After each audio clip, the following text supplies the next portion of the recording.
Hi guys, it's Sophie. So I'm going to be doing my 2019 best books of the year. Okay, so I've managed to bring my best books down to 10 and I feel like I've done really well. This was quite hard. I started out with all of my 5-star books of the year, having re-ranked them. Some of you might remember that I re-rank my books at the end of every year to get an average of 3 stars or as close to damn it as I can. So I went through my kind of finalised 5-star books. I had quite a few of them, so I was kind of like trying quite hard to get down to 10, but I have now got 10 for you and a couple of honourable mentions. So the first book on my list is Girl, Woman, Other by Bernadine Evaristo. I absolutely adored this book. The minute I read it I knew it was just going to do fantastically. It was one of those books where you just like know that it's just amazing and that everyone else is going to enjoy it as well. It's the story of a number, I think it's about 12 different women in Britain. I think they're all in Britain. All like just exploring their different lives, and it's just this amazing portrayal of what like black life is like in Britain, or what it has been like in Britain, and just such like diversity of stories. I kept thinking, oh, I wish we had a story a little bit like this and then one would show up, and I just think everyone will love it. It's one of my favourite books. It was my best book of the year, definitely. And then the next one is Turning the Tide on Plastic by Siegle, and I felt like I had to include this one because I haven't stopped thinking about it.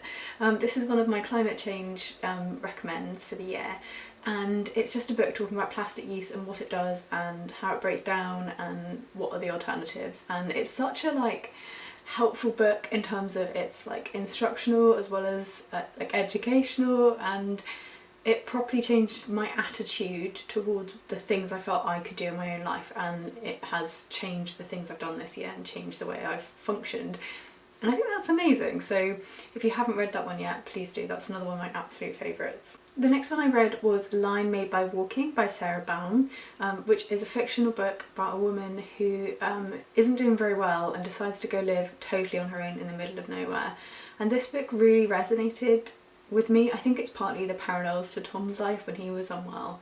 I just loved the rurality, is that a word? The ruralness of this book, and it really reminded me of how I felt when I lived in the country and wasn't doing very well, because it can be a really weird, isolating experience. I'm sure it can be in the city as well, but the kind of stillness and dirtiness of it can feel very strange, and I think she captured that perfectly, and it's just another one I haven't stopped thinking about.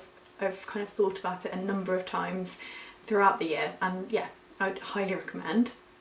And then the next one is another non-fiction, and that is Eclectic Schizophrenia by Esme Wang, and this is essays talking about the author's experiences with schizoaffective disorder, and I feel like this book properly opened up a door to me to kind of understand schizophrenia from the individual's perspective, and whilst I'd read a few things sort of understanding it from more of a medicalised perspective, I'd struggled to find something that captured the experience from an individual's perspective, and I think that's partly because it's such a difficult condition, and a lot of people do struggle a lot throughout their lives. That's not to say that Esme didn't struggle through her life, but she's on the more high functioning side of the condition. There are people who are unlikely to get to the level that she's got to in terms of her health, even though she will suffer for the rest of her life.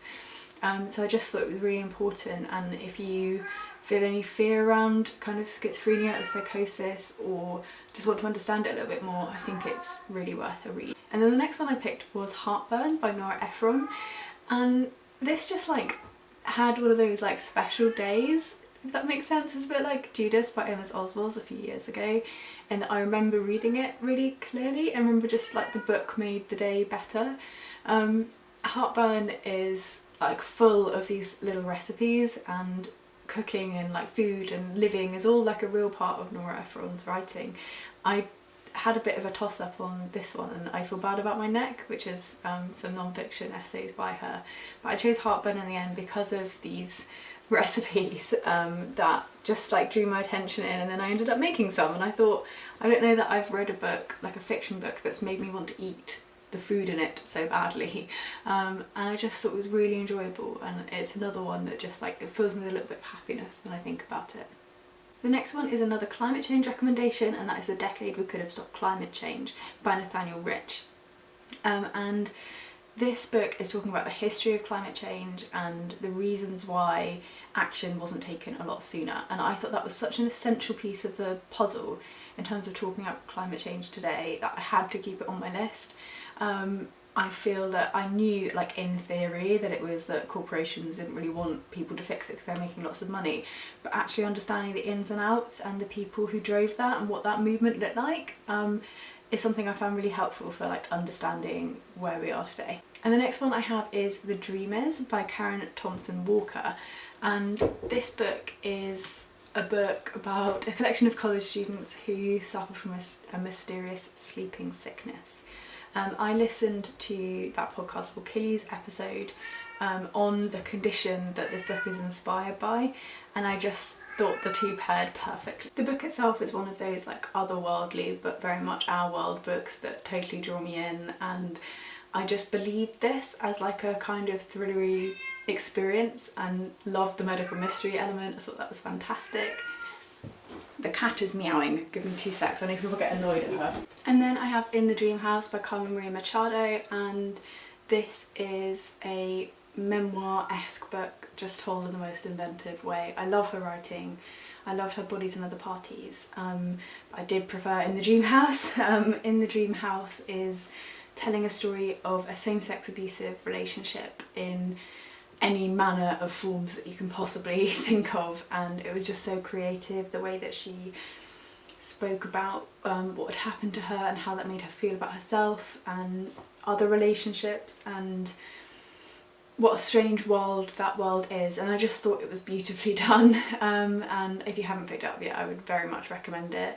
I'm always a little bit tentative about putting ones on that I've read recently in case the like buzz around it is making me like them more than I would 12 months on, but I feel like this is one of the ones I'm so sure that I will love in 12 months time, so definitely recommended by me. The next one is one that I've read recently, and I couldn't like leave this one out, even though I haven't really spoken about it yet. I'm going to film my December wrap up after this video, but it's called The Power of Vulnerability by Brene, and she's kind of like a little bit of like a self-help motivational coach type person, which totally isn't my normal jam. That kind of scares me off a little bit, but I listened to this one on audiobook, and she is so funny as well as talking about things in such a sensible way and such a compelling way. So she is like a research scientist who is trying to look at shame. Shame is something I'm really interested in. I really liked John Ronson's So You've Been Publicly Shamed, and The Power of Vulnerability is talking about like what shame does and what you can do to kind of live a better life knowing what happens around shame. And there's some things in that I'm taking forward with me as like actions to try and do in 2020, and it felt like quite a nice continuation of the work I've done in therapy. There are some things in there which struck a real chord, but I just think overall it was like a fantastic listening experience. I really just enjoyed her talk. I wanted to like be listening to the audiobook all the time because she was so funny and insightful, and I just thought it was just really amazing. So if you're looking for something self-helpy but maybe a little bit more data driven, if you're like me and you're a little bit like I don't like all the worry stuff as much, you might like her. Give her a go. And then the last book that I have to talk about is one that is on audiobook, and the audiobook swung this. So this was like, I was like, is it on my Honorary Mentions? Is it on my top 10? And it's Daisy Jones and the Six by Taylor Jenkins Reid. The reason this is on my top 10 of the year is this is easily the best audio like experience of a book I've ever had. The story is told as an oral history, and I just don't know how it could ever be as good on paper as it was an audiobook. I knew this was fiction, but felt so much that it was true, and the voice acting was amazing. All of the characters felt really different, and I just thought it was so clever and something I'd never read that kind of thing before.